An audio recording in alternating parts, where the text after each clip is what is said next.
ദേശീയപാത വികസനം നടക്കുന്ന കാസർഗോഡ് പുല്ലൂർ വരയില്ലത്ത് അപകടമുയർത്തുന്ന മൺതിട്ട നീക്കം ചെയ്യാതെ സർവീസ് റോഡിന്റെ പ്രവർത്തികൾ നടത്തുന്നതിനെതിരെ പ്രതിഷേധവുമായി നാട്ടുകാർ.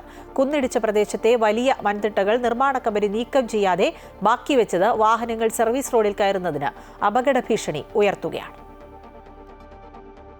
ദേശീയപാതയോരത്ത് സർവീസ് റോഡുമായി ചേരുന്ന പുളിക്കാൽ വരയിലം ഗ്രാമീണപാത തുടങ്ങുന്ന സ്ഥലത്ത് റോഡിന് ഇരുഭാഗത്തുമായി ഉയർന്നു നിൽക്കുന്ന വലിയ മൺതിട്ടകൾ നീക്കം ചെയ്യാതെ പ്രവർത്തികൾ മുന്നോട്ട് പോകുന്നത് അപകട ഭീഷണി ഉയർത്തുകയാണെന്ന് ഒറ്റനോട്ടത്തിൽ തന്നെ വ്യക്തം. ദേശീയപാത വികസനത്തിനായി ഏറ്റെടുത്ത സ്ഥലത്ത് 50 മീറ്റർ നീളത്തിൽ കാണുന്ന മൺതിട്ട ഇരുഭാഗങ്ങളിൽ നിന്നും വാഹനങ്ങൾ വരുന്നതിന്റെ കാഴ്ച മറക്കും വിധത്തിലാണ്. ദേശീയപാതയ്ക്കായി ഏറ്റെടുത്ത സ്ഥലത്തെ മൺതിട്ട നീക്കം ചെയ്യാതെ പ്രവൃത്തികൾ പുരോഗമിച്ചാൽ ടാറിംഗ് അടക്കം തടസ്സപ്പെടുത്തിക്കൊണ്ട് കടുത്ത പ്രതിഷേധ നടപടികളുമായി മുന്നോട്ടു പോകുമെന്ന് നാട്ടുകാർ മുന്നറിയിപ്പ് നൽകി. സർവീസ് റോഡിനോട് ചേർന്ന് അപകടകരമായ വിധം മൺതിട്ടയും HT വൈദ്യുതി തൂണുകളും സ്ഥലത്തുള്ളത് കരാർ കമ്പനി അധികൃതരെ അറിയിച്ചിട്ടും തിരിഞ്ഞു നോക്കുന്നില്ലെന്ന് ഗ്രാമപഞ്ചായത്ത് അംഗം പറഞ്ഞു.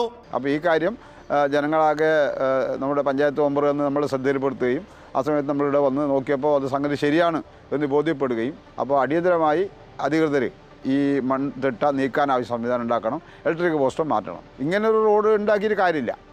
കാരണം അത് NH ഇറങ്ങുന്നത് NH വലിയ പ്രൗഢിയുണ്ട്. തീരെ വെച്ചാൽ അതിൻ്റെ ഇറങ്ങുന്ന റോഡ് പിന്നെ ഒന്നിനും കൊള്ളായിരുന്നു അങ്ങനെ നടക്കുന്നു. അപ്പോൾ അതുകൊണ്ട് ഇറങ്ങുന്ന റോഡിൻ്റെ കൂടാണ് ജനങ്ങൾക്ക്, സാധാരണക്കാരെ ജനങ്ങൾ ഉപയോഗിക്കുന്നതാണ് ഈ റോഡ്, ഈ ചെറിയ ഗ്രാമീണ റോഡ് എന്ന് പറയുന്നത്. NH അതിലൂടെ പോകുന്നവർക്ക് എത്ര സ്പീഡിൽ വേണമെങ്കിൽ പോകാം. എന്നാൽ ഇവിടെ നമുക്ക് ശ്രദ്ധിച്ച് താഴോട്ട് ഇറങ്ങാൻ വേണ്ടി കഴിയും. അതുകൂടാതെ ഈ ഇറങ്ങുന്നിടത്ത് ഒരു ഹമ്പ് ആവശ്യമാണ്. വാഹനങ്ങൾ നിരന്തരം കടന്നു പോകവേ പ്രദേശത്ത് സർവീസ് റോഡിലേക്ക് പ്രവേശിക്കവേ കഴിഞ്ഞ ദിവസങ്ങളിലായി 5ഓളം അപകടങ്ങൾ നടന്നു കഴിഞ്ഞു. കുത്തനെയുള്ള കയറ്റവും ഇറക്കവും ഏത് സമയവും ഇടിഞ്ഞു വീഴാവുന്ന മൺതിട്ടയും വരയില്ലം റോഡിനെ അപകടമുനമ്പാക്കി മാറ്റുകയാണ്. അമൃത ന്യൂസ്, കാസർഗോഡ്.